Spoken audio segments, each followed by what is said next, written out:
30 ноември. 30 ли е? Яра си играе с пеперутката. И може би не подозира, че я снимаме, защото я снимаме от кухнята. Чак.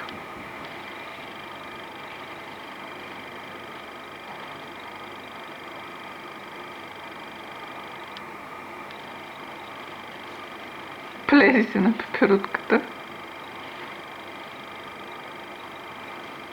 И понякога и се усмихва дори. И я бие, естествено. Профилактично.